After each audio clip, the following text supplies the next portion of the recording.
السلام علیکم ورحمۃ اللہ تعالی وبرکاتہ۔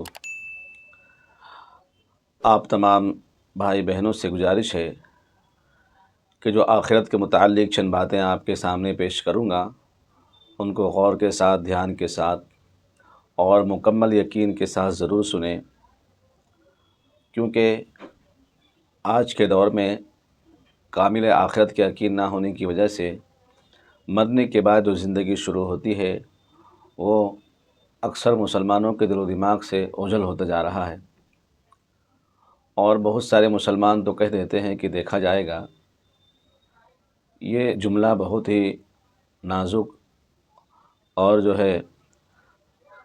غور و فکر کرنے کی ضرورت ہے کہ ہم کیا بول رہے ہیں۔ اسی لیے میں آپ کے سامنے چند باتیں آخرت کے متعلق سوال و جواب کے انداز میں پیش کروں گا۔ ان سے پہلے گزارش ہے کہ جو بھائی یا بہنیں نئے سن رہے ہیں تو ہمارے فیض الحسن 5 منٹ کے مدرسے کو ضرور سبسکرائب کروا دیں اور بیل آئیکن کے گھنٹی کو ضرور دبائیں تاکہ روزانہ یا جمعہ ہفتے کے دن مل سکے آپ کو یہ قیمتی پیغام۔ اور اچھا لگے تو لائک اور شیئر کرنا بھی نہ بھولیں، اور کمنٹ باکس میں کہاں سے سن رہے ہیں یا اپنی دعاؤں سے ہمیں ضرور لکھیں کمنٹ باکس کے اندر۔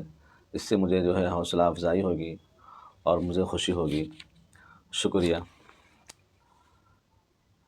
انسان کے جسم سے جو روح نکالی جاتی ہے، انسان کے جسم سے جو روح نکالی جاتی ہے، سوال و جواب کے وقت وہ روح مردہ شخص کے جسم میں ڈال دی جاتی ہے، جس سے وہ جان والا ہو کر جواب دیتا ہے۔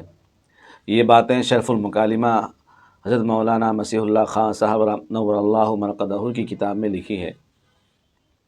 دنیا اور آخرت کے درمیان ایک اور عالم ہے، یعنی دنیا ہے، جہاں پر دنیا کی سب چیزوں کے جسم میں موجود ہے۔ اس عالم کو عالم مثال بھی کہتے ہیں اور عالم برزخ بھی کہتے ہیں۔ جس وقت فرشتہ روح نکال کر جاتا ہے تو اس کے جسم میں وہ روح ڈال دی جاتی ہے۔ پھر اگر مردہ کو دفن کیا گیا ہے تو وہی روح قبر کے اندر اس جسم میں ڈال کر سوال و جواب کیا جاتا ہے، اور اس جسم کے قبر میں موجود ہونے تک تکلیف اور راحت پہنچتی ہے۔ اور اگر مردہ قبر میں دفن نہ کیا جائے بلکہ جلا دیا جائے یا کوئی درندہ بھیڑ وغیرہ کھایا جائے تو سوال و جواب روح کو اس عالم مثال والے جسم میں ڈال کر کیا جاتا ہے، اور اسی جسم کو آرام و تکلیف پہنچتی ہے۔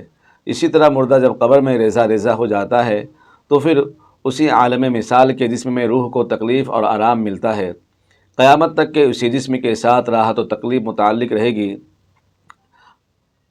پھر بعد قیامت اس دنیاوی جسم کو اللہ تعالیٰ اپنی قدرت سے موجود کریں گے، اور قیامت کے بعد سے ہمیشہ ہمیشہ تک اسی جسم دنیاوی کو دوزخ کی تکلیف اور جنت کا سکون نصیب ہوتا رہے گا۔ یہ ایک سوال کا بڑا اہم جواب تھا۔ یہ باتیں بھی شرف المکالمہ میں لکھی ہوئی ہے۔